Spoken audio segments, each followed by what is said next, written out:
It's a massive potential market, whichever way you look at it. And the thought of grabbing just a small slice has Western businesses salivating. I'm standing here in the middle of Nanjing Road, which is Shanghai's #1 shopping street. And to be honest with you, it feels almost exactly the same as standing in the middle of central London. You've got iconic brands like Marks & Spencer's, Tesco's down the road, Chanel, Gucci, Armani, all the stuff you'd expect back home, even down to the appalling traffic and the dozens of Chinese restaurants. I know what you're thinking. He goes all the way to Shanghai just for his weekly shop. Well, let me tell you, it's worth it, because whenever I go out of my local store, they are fresh out of eels. Now I know why Tesco calls itself a convenience store. Blimey. Easy, Tiger. In many ways, this is just like a normal Tesco's back home. Here's the coffee, for example, Nescafe, Maxwell House. But if you're after a late-night stimulant, I really wouldn't bother with that end of the market. I'd come over here, where you have what you don't get in your local Tesco's back home. For example, this little jar of magic. Apparently, for about £45, a few sips of that at night, and there are snakes, terrapins, and some unmentionable creatures that will keep you up in every sense all night long, gentlemen. This is my kind of Tesco's. Back on the high street, and you're bombarded by more Western brands, but there's no pound stretcher here. After Japan, China's now the second largest spender on luxury goods. Incredible in a communist state where once everyone wore identical Mao suits. Barbie, let's go party. Amongst the names jostling for position in this exploding market is Barbie, the ultimate symbol of Western perfection. This is her first sixth-floor superstore, yet sales of the Oriental version don't come close to the classic blonde-haired pneumatic Barbie, which accounts for 85% of all dolls sold here. And expats are arriving in droves to grab their own piece of Oriental pie. Olivia Van Halle is one of the 150,000 foreigners now calling Shanghai home. What do you do here? So I'm a trend forecaster, so I predict fashion trends and consumer trends and give advice to brands who are coming out to China. And in simple terms, what is driving the Chinese mad about Western trends at the moment, would you say? Their economy's absolutely exploded, and we've suddenly got this huge number of extremely rich Chinese, a lot of whom come from the centre of China. And when they want to spend their money, they want to do it in a way that everybody knows what they're doing. And so it needs to be with big brands that everyone's heard of. They want to, you know, Chanel, Prada, Burberry. So it's about showing off as much as anything. Yeah, conspicuous consumption. But for people watching this, what is Shanghai like? I mean, you're how old are you? I'm 26. 26-year-old, bit of a sloan. You probably wouldn't mind that, would you? I'm not a sloan, that's the meanest thing. Bit of a sloan.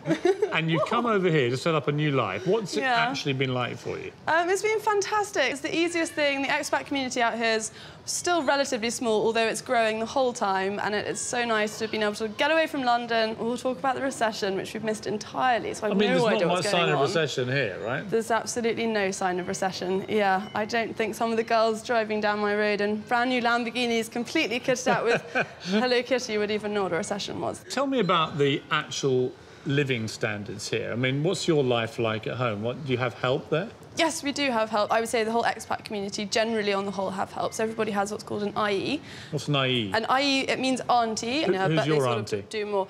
Well, I don't have an auntie, I have an uncle.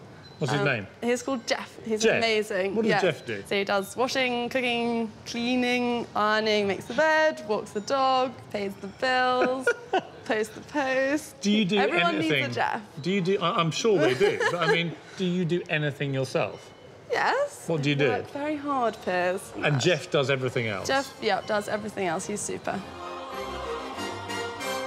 She does look massively overworked, doesn't she? Olivia's just one of a long line of Brits who've come here to make their mark. For over 100 years, Shanghai was a cosmopolitan city grown rich on global trade, where expats ran riot. This was an infamous city of sin, the Paris of the East, where anything went, until the communists put a stop to the partygoers in 1949. But now the good times are back, and there's a new place in town trying to take full advantage.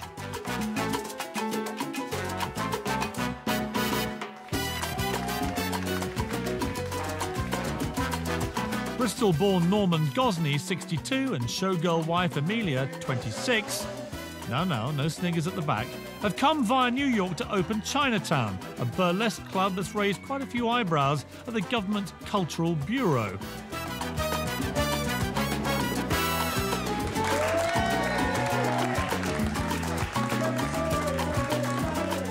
Are you, Norman, single-handedly trying to bring the naughtiness back to Shanghai? Back in the day, in the 30s, there was the most famous of the naughty nightclubs was a place called the Great World. And it had 6 floors going up. And as you're getting smaller as they went up, and they got naughtier and more exclusive as you went up. What happened at the top? We're hoping to open the 7th floor. From what you've gleaned, what was it really like in Shanghai back in the 30s? I think what everyone's idea of it is what Hollywood sold us. It's Shanghai Express, it's Marlene Dietrich and stuff.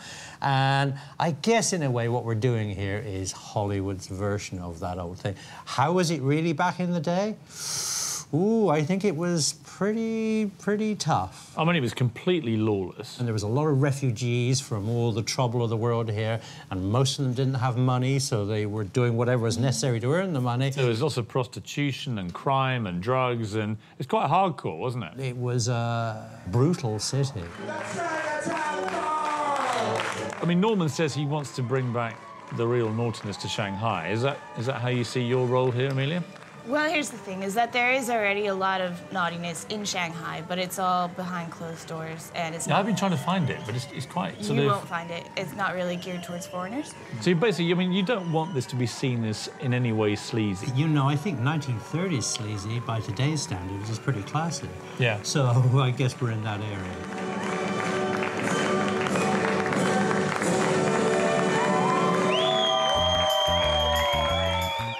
Very glamorous, but what does the industrial face of Shanghai actually look like? Now, when I think of shipping tycoons, they don't normally look like you. I discovered the cutting truth about what it really takes to get a job here before mastering a relaxing pajama art, Shanghainese style. There's nothing like a bit of this to get you through the stresses of the day. Right, Master Chung? China is the West factory, and as a result, Shanghai has become the world's busiest port.